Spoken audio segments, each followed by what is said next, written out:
the members of a session for panelists. And we have Masami Saionji Kawamura.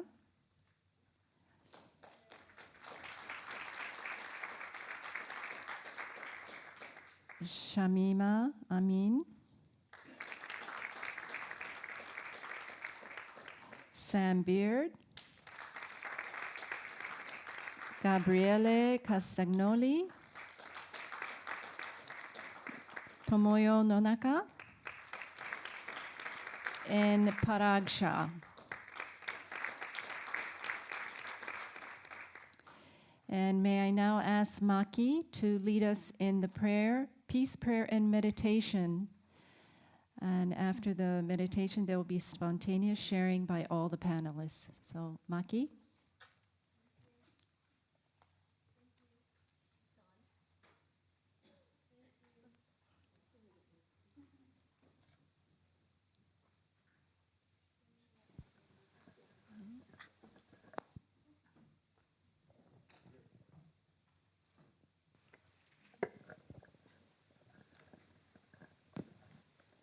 Thank you very much. So this session is about harmonizing inner world and outer world. And I would like to share a famous quote by Eckhart Tolle, which I like, which says, when you lose touch with your inner stillness, you lose touch with yourself. And when you lose touch with yourself, you lose yourself in the world. And from the morning today, I think most of us were focusing our energy to listening to the others, which is outer world. So I would like to start the session with 5 minutes of silence and hopefully create a time for you to connect to your inner world. So when I ring a bell, please close your eyes and try to connect to your inner self. And when I ring a bell again, that's the end of meditation time. So please repeat with me together, may peace prevail on earth 3 times, to spread your inner peace to the outer world. So I would like to begin.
Thank you very much.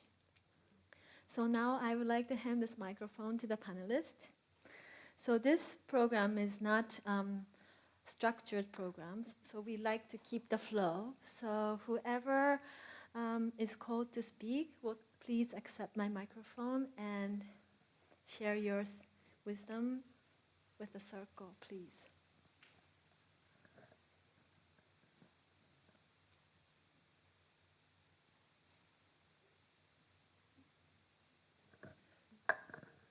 Good afternoon.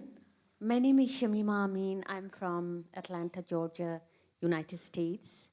I would like to thank Masami, Hiroo, and their wonderful family for inviting me to this symposium for the second time.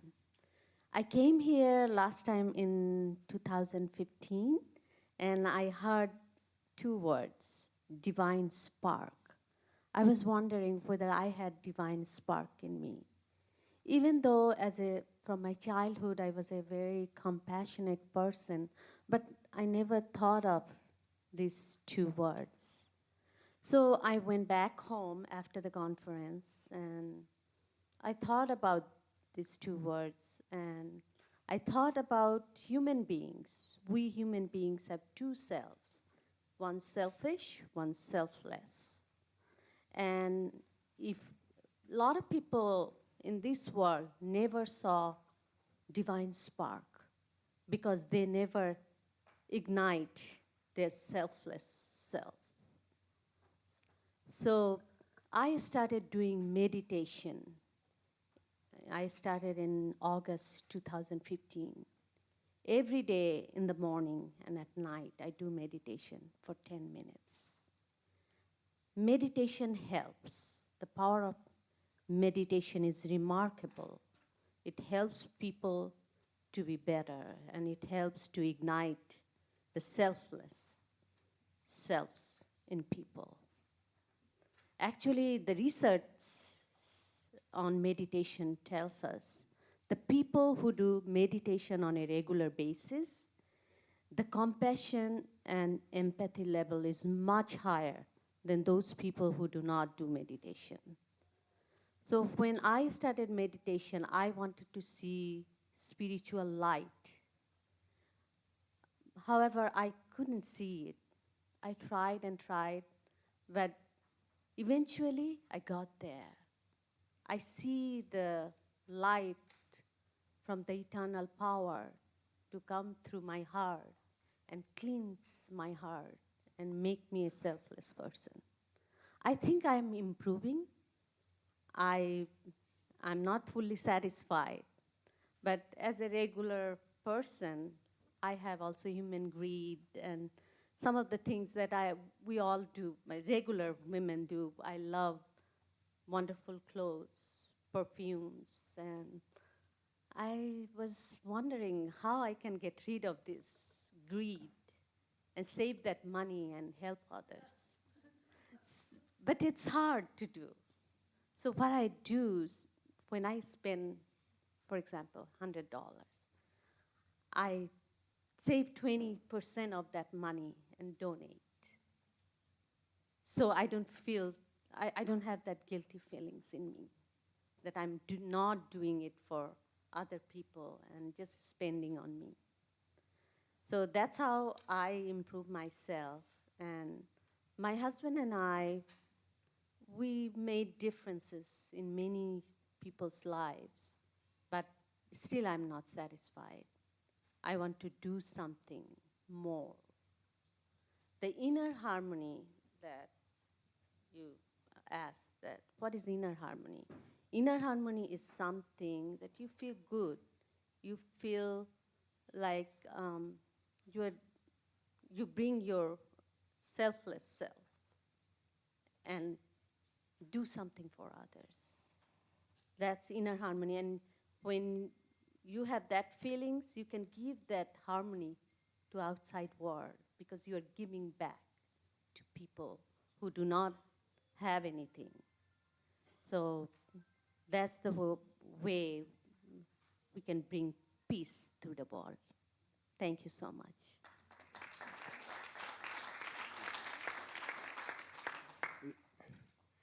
I'm going to stand up because I'm just going to stand up. And I view myself as the action results guy. And so I thought we were all going to be sitting there, and I'm really thankful we're here because what I wanted to do to show that I'm the action result guy was one thing was leap over the table and come in here, but I don't have to do that. Or run around, and I'm not going to do that. So I'm just going to run here like this, which makes it so much easier. And what I wanted to do by getting here is I've been staring all day at these flowers. And they are just more beautiful than beauty itself. And they represent the whole connection between human beings and nature and the universe and the elevation of what we're trying to do to save the planet. So I was going to either leap over the table or run around, and I'm so thankful that I only had to go this far.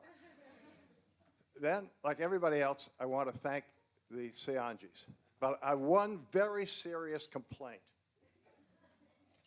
I miss Rika. Now, if I am the action guy, you all read in the things that I've done stuff for, created stuff for 8 presidents, and I've created 10 million jobs in inner cities. That's what I do. And I'm sort of like a turtle sitting on a rock, which is if I see things, I can fall into the water and create either a national or global movement. 50 years I've been practicing that. That's what I can do. Now, the 8 presidents sounds fancy. Then I had a personal crisis, and in 2014, just to get through it, stress, meditation. With that, I started to look into who is Sam Beard and how do I improve Sam Beard and save the world. And I found a lot of good things about me, but I was really focusing on the fact I was sort of a wreck. And there was a lot of room for improvement.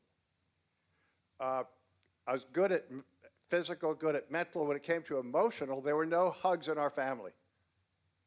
I had a father who was present but never did anything with us kids. So in that sense, I was emotionally scarred. I came to spiritual, and I was about to give myself a 0 out of 10. But then I realized my whole life has been helping others. So I gave myself a 5. But the whole thing about meditation, you get inside yourself, you start to connect to a higher power. You connect to possibility. So now I'm so thankful that I'm giving myself about a 9 on that. So I firmly believe improve yourself, increase your chance to improve the world. Now, I then say, I started a new nonprofit called GIFT, and I'm going to impact 1 billion people. And I'm going to generate a new $1 billion worth of philanthropy. That's what I'm going to do. Then the question to most people is, that's too big, it's not doable, it's fake. But now let me tell you, as I'm getting started, what am I going to do? First, I found out, I tell stories. So this Chris Ruane, who's a school teacher from Wales, and Jamie Bristow, who's a McKinsey & Company report writer. And the two of them 5 years ago had a vision. They wanted to get the Parliament in England to write a report saying that mindfulness and meditation was essential for all of England. Bring it into the schools, bring it into businesses, bring it into health. And they didn't have a dime. But their way to do that was, if we can train the members of Parliament in John Kabat-Zinn's 8-week training course, they will experience it, and then they'll write that report. They've now trained 145 members of Parliament, and they wrote the report. And it says, mindfulness, meditation, elevate human behavior is important in all of England. And there are 50 countries around the world that want to replicate that. And they still don't have a dime. Then I come along. I don't have a dime either. But I'm going to raise it. And I leave London with a signed report. We're going to do this. We're going to chase the 50 countries that want to implement this around the world. That will change some number of millions of lives in 5, 10, or 15 years. That's what we're going to do. Then the question is, I'll ask this, if the United States Senate wrote a report saying that mindfulness would be good for America, let's bring it into schools, businesses, health, that'd be pretty good. So I want to do that. Then I figured out how, because I'm the action guy. How am I going to do that? I live in Wilmington, Delaware, and there I find Jenna Tedesco. She works in the local VA administration. She's trained 1,500 veterans with PTSD in John Kabat-Zinn's course and changed many of their lives. She also tells me that there are 8 other people like her in veterans administrations all across America. When I hear that, that's a national movement in the waiting. You just have to mobilize that. So I fly my friend in from Hollywood, and we film Janet Tedesco and 25 of the veterans whose lives are changed, and off we go. And then Chris Coons, who's the United States Senator from Delaware, the first senator who's come out in favor of mindfulness. And he's willing to work with me. Now, if I go to 60 United States senators and I say, why don't you come out for mindfulness? I get none. But if I go grassroots and I say, do you know in Arizona that there's somebody changing the lives of veterans using mindfulness? Will you help? The answer will be yes. If I do that in 40 states, I have the chance to get 80 United States senators to come out for mindfulness and meditation. If I get that, if it works for veterans with PTSD, don't you think it'll help for kids in school? Don't you think it'll help in our hospitals? Don't you think it'll help in business? Don't you think it'll help? And we'll get that report out of the United States. So that's the kind of way my mind works as the action results guy. Now, let me go just, I saw the last thing on the timing, I had 25 minutes.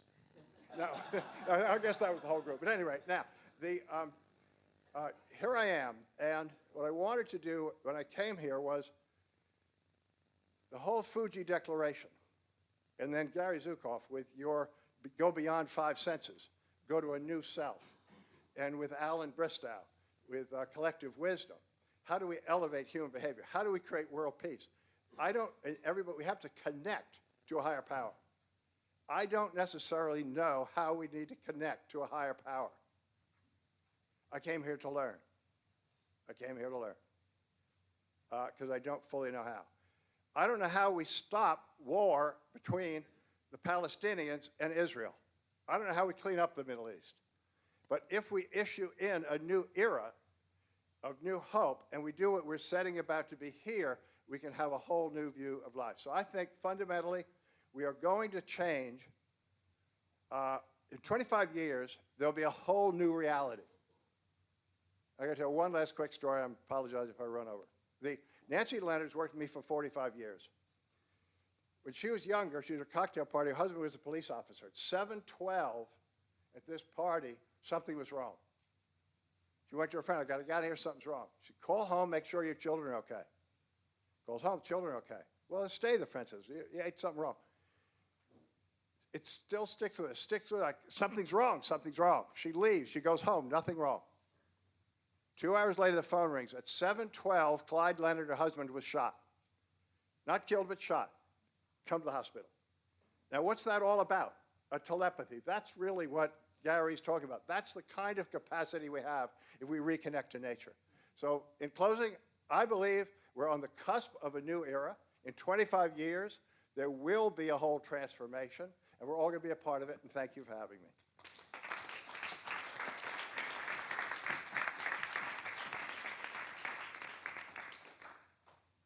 First, want to thank you, Sam.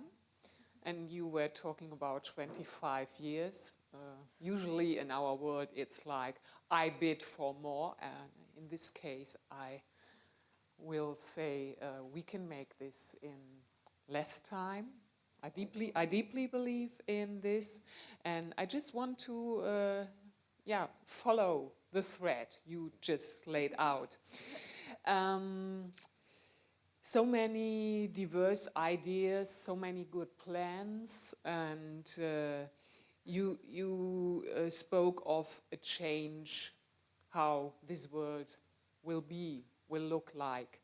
And we are amidst the world of technology. It's not like we are talking and then we usually come to an end, or we think of the other ones who want to talk something too. No, I'm staring on the screen and will be knocked out very soon possibly.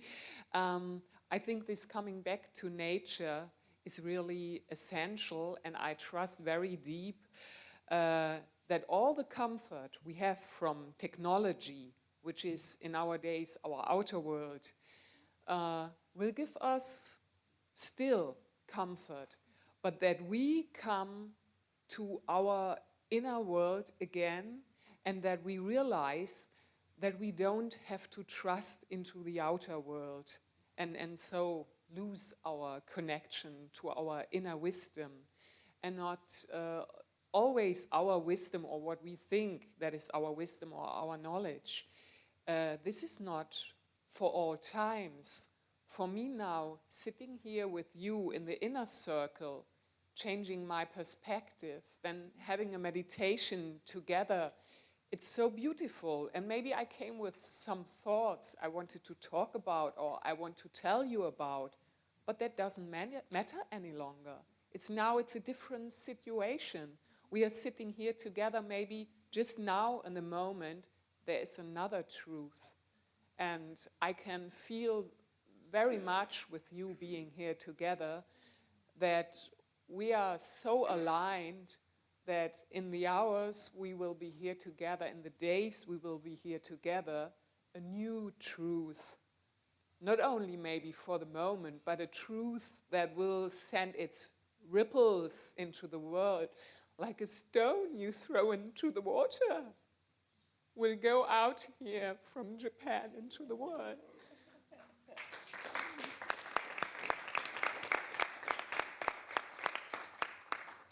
So the Saionjis made me cry. Thank you for that. Inviting me, coming to share not only my tears with you, but my inner world. And I think this is what it is all about. It's not talking about outer things and making us believe the story of the other, but to share our inner being and to realize that we are together in this. It's not only my inner world. There is a little bit personal story in it, but this inner world is our world in which we are together. I hope one day all the gadgets will fly out through the windows. That's what I often think when I'm at the iPhone or too long on the computer. And I'm really longing for this, not to get rid of all this comfort. I appreciate it very much. But I think somehow it's like it's a tunnel view we have, and we trust in something we don't have to trust in. We are somehow, it holds us back from our inner capacities. And I truly believe, and I see so many people, and we have heard people in the panel and in the personal conversations,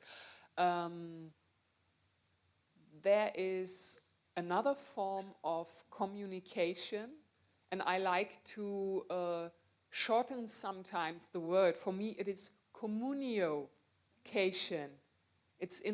For me, is if we understand it's not about the words, I think it's about really coming together, really encountering each other, realizing the other one, and in doing so, in getting to know each other deeply, I think we get solutions for this world and how to go on as gifts. But it happens when we really come together and listen to each other.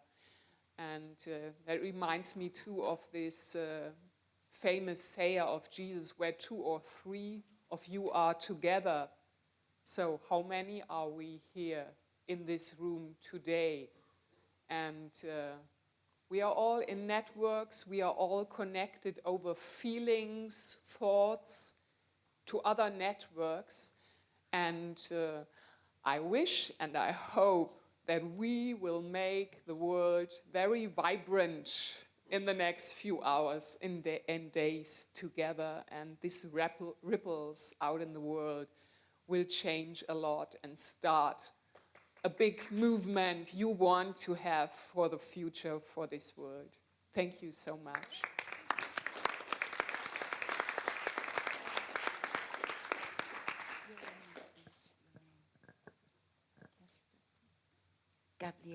Gabrielle, thank you very, very much.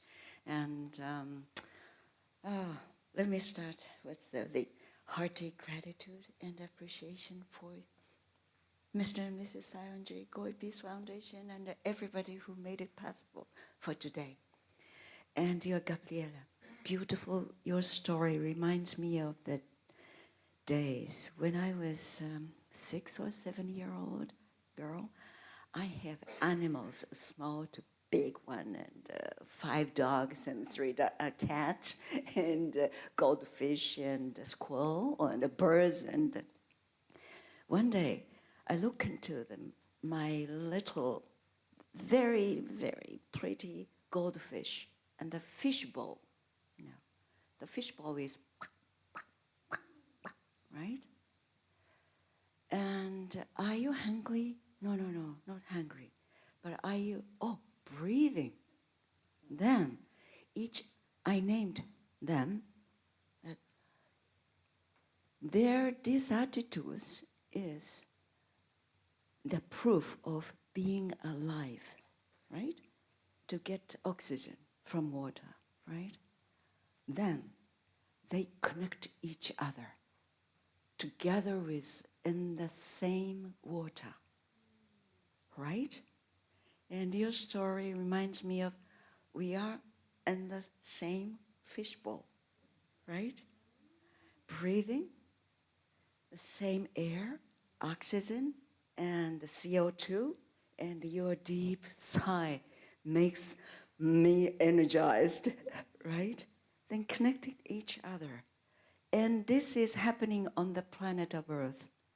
Like Dr. James Lovelock said, the Gaia, the living organism of this planet itself, but every even tiny little piece of the animal or insect or whatever which is living is connected to each other, mostly through oxygen, right? Then we are on the same canoe, we are in the same fishbowl, and it means I don't try to claim, but each session is having dual virtue, female, male, in inner world, outer world. It's like Gary says, it's a dual, the prefixed, the old measurement of value. Of course we are.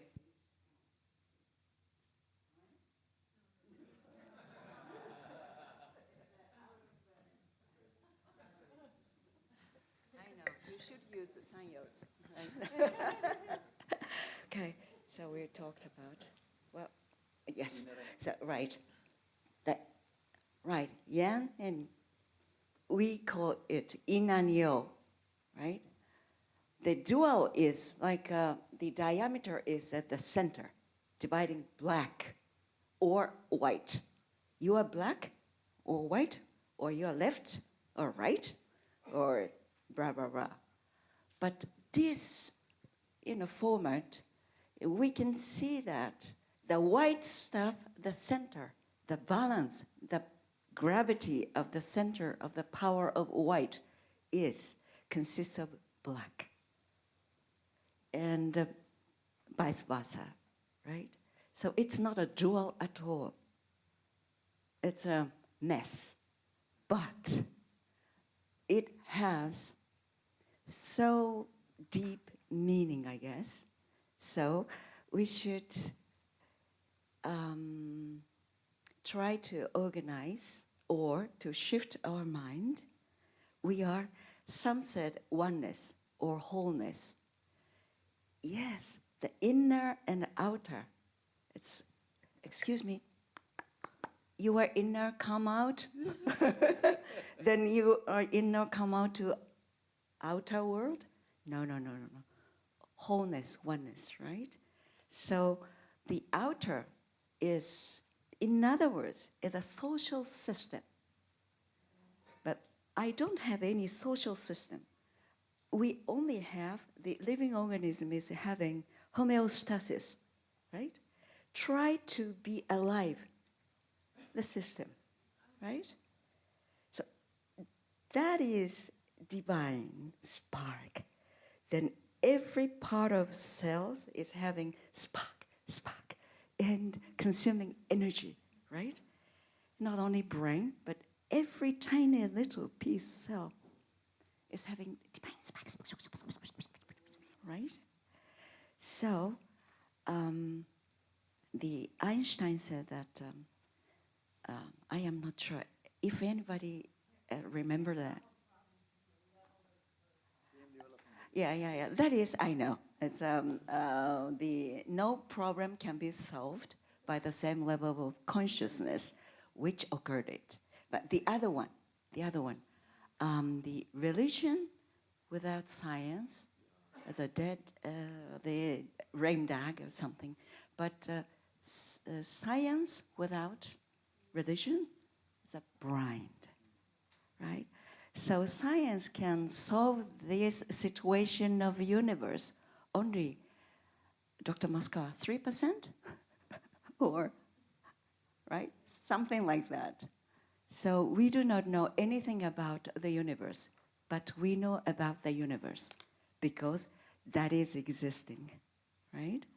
So the thing we are supposed to be or supposed to make or connect is not history. His story, history, it's not a feminine at all. His story. Who gained the land? Who was the richest guy named King? Blah. But no gentlemen were born from men, right? The mothering, the giving birth and giving to this creature as a living creature is a motherhood, right? So history is based on her story, right? So which is better is not the matter. So let's make our story, a story from now on. So we are all same and all together, connected each other, and from now on, our story, right? Together with oneness, wholeness, and one thing, the last thing, we are not living creature. We are creature which are allowed to live by the existence of water, air, food, soil, the earth. So the most important thing is to appreciate for anything and gratitude, and the situation of peace or state of peace is not the no war status, but to be able to be myself and to be able to be yourself. In order to do that, we should open our holes open. Then thank you for being with me, and thank you for giving me life, mother, ancestors, and the power of the universe. Thank you.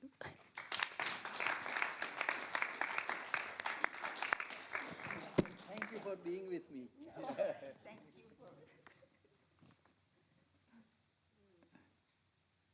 Thank you, Nonaka. just to pick up where she left, thinking about wholeness, reminds me of a couple of quotes since morning, where Barbara started, polarities amalgamates to create a whole. Wendy says life is an integrated whole. Gary talks about wholeness, saying the issue is not balance, but about understanding whole. The question I am holding when I think of harmony between inner and outer world is, are we not in harmony? Whatever conflict is within me and the conflict what I see in the world, are they two different things? The anger, what I go through, is that different for war between two nations? What is the difference between two anger?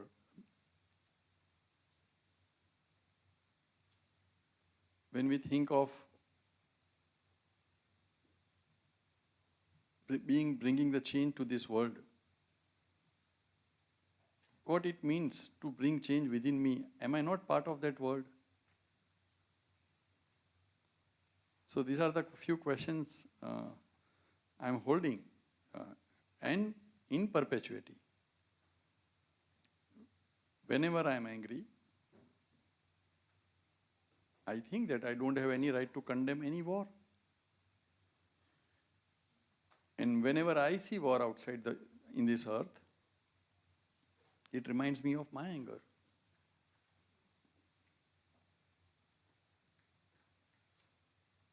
And thinking of meditation, prayer, and mindfulness, there's a beautiful quote from a very dear friend, very, very dear friend, and he says something like this: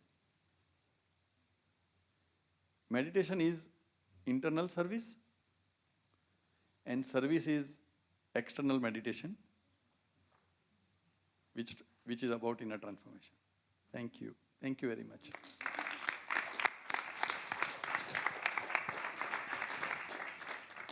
Thank you very much for sharing a beautiful, inspirational stories. So the time is limited, and I'm sorry we have to end it now. But I would like to end this session with a minute of silence, sending a deep appreciation to all these beautiful panelists and to yourself for holding this beautiful space together. So I will ring a bell, and after 1 minute, I'll ring a bell again.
Thank you very much.